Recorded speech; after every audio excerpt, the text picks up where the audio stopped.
하나님의 말씀은 마태복음 9장 16절에서 17절 말씀으로 말씀은 생략하고 끊임없이 개혁되어야 하는 나의 자신과 교회라는 제목으로 칼럼을 시작하겠습니다.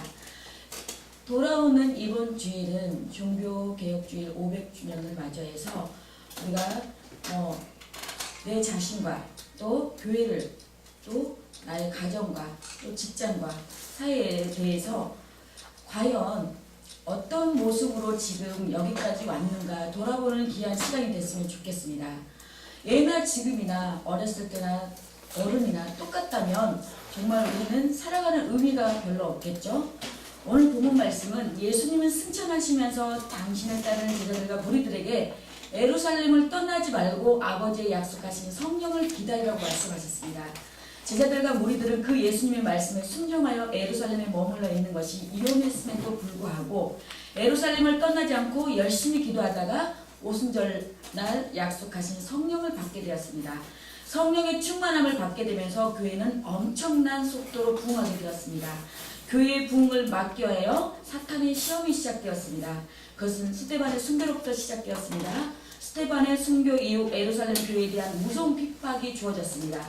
훗날 바울이 되었던 사울이 예수 믿는 사람을 잡으려고 다메섹으로 내려갔다는 말씀 속에서 우리는 당시의 상황을 이해할 수 있습니다. 예루살렘 교회는 그 핍박을 피하여 사방으로 흩어졌고 사방으로 흩어진 교회들은 가는 곳마다 교회를 세워서 교회에 가해진 핍박은 오히려 교회와 복음이 땅끝까지 전해지는 계기가 되었습니다. 초대교회는 교회를 위한 교회가 아니었습니다. 자기 교회 하나 부흥하고 성장하기 위하여 존재하는 교회가 아니었습니다. 우리는 그 증거를 안디옥 교회에서 찾을 수 있습니다. 안디옥 교회는 자리도 잡기 전에 선교를 위하여 바울과 바나바를 선교사로 파송합니다. 바울과 바나바는 안디옥 교회의 기둥과 같은 사람이었습니다. 그럼에도 불구하고 가장 소중한 사람을 자신의 교회를 위하여 쓰려고 하지 않고 보다 중요한 하나님 나라의 확장을 위하여 선교사로 파송한 것이 바로 초대교회였습니다. 저 또한 방송사역을 하고 있지만 정말 저는 아직 그릇이 크지 못하고 아직까지 되지 못해서 정말 오시는 분들 누가 이렇게 데리고 가진 않을까 솔직한 심정으로 점점 근근합니다. 근데 오늘 말씀을 준비하면서 나보다 더 방송을 위해서 더 큰 일을 감당하기 위해서 보내고 흘려보낸다는 그 말씀이 너무나 제가 제 자신이 부끄러운 그런 적이었습니다. 근데 그게 과연 제가 개혁되려는가? 그건 저도 저 자신만의 의문이 될 것 같습니다. 이와 같은 정신 때문에 복음은 정말 무서운 속도로 전파되었고 곳곳에 하나님의 교회들이 세워지기 시작하였습니다. 복음이 전해지고 곳곳에 교회가 세워질 때마다 핍박이 있고 어려움이 있었지만 복음이 당시 세계의 중심이었던 로마에 전해지면서 그 핍박은 본격화되기 시작했습니다.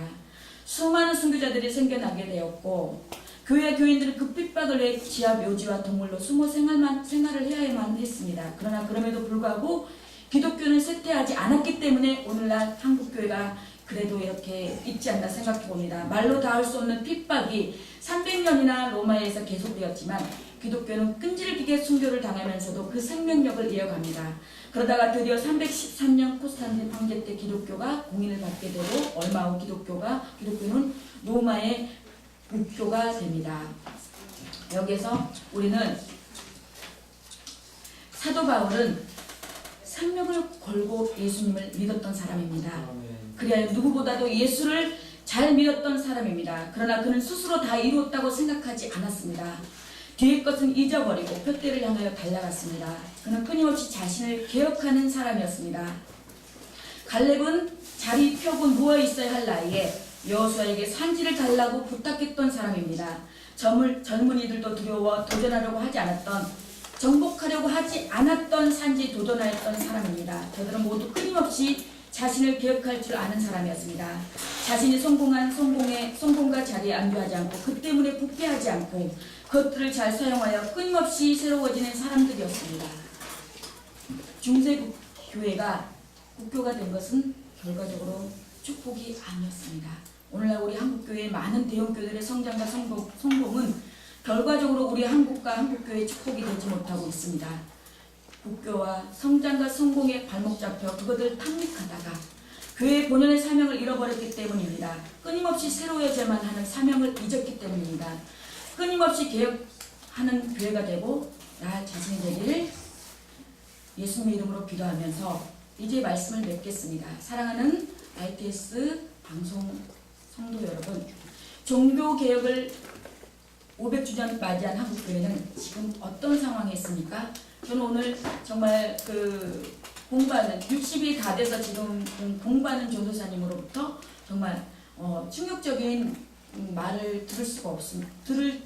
들었는데 여기서 그런 말을 할 수는 없고 정말 어쩌다가 정말 이 신학을 공부한다는 그 신학을 공부해서 앞으로 그 하나님의 말씀을 전하는 그 선지생들이 어떻게 그렇게 변질되었는지 정말 마음이 아팠습니다. 믿는다는 이름을 가졌으나 사실상 믿음의 내용을 갖지 못했고 에베소 교회처럼 처음 사랑을 버렸으며 라오디게아 교회처럼 차지도 턱지도 아니한 오늘의 한국교회의 실제 상황입니다.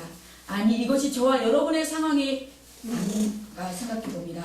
바로 이때가 바울의 고백, 즉 빚진 자의 고백을 요구하고 있으며 과학 만능주의, 금전 만능주의 우상 앞에서 방황하는 우리들의 문화를 개혁되어야 합니다.